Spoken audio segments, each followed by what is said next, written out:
तर बिग आणि स्मॉल बघूया. काय बघायचं? बिग आणि स्मॉल. बिग म्हणजे मोठा, स्मॉल म्हणजे छोटा, लहान. लहान मोठे. मग हे स्मॉल आहे. मग आता हे दोन वॉच आहेत. हे स्मॉल आहे का बिग आहे रे? स्मॉल. आणि हे बिग. हा, this watch is small. This is small. आणि this watch is big. This is big. आता बस आणि कार बघा. स्मॉल कोण आहे याच्यामध्ये? Car is small. Car is small. Bus is bus is small. ही पण स्मॉल आणि ही पण स्मॉल आहे. बिग आहे. Bus is big. आता हे pot. Red pot is big.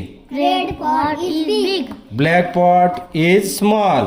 Black pot is small. आता बॉल्स बघा. Black ball is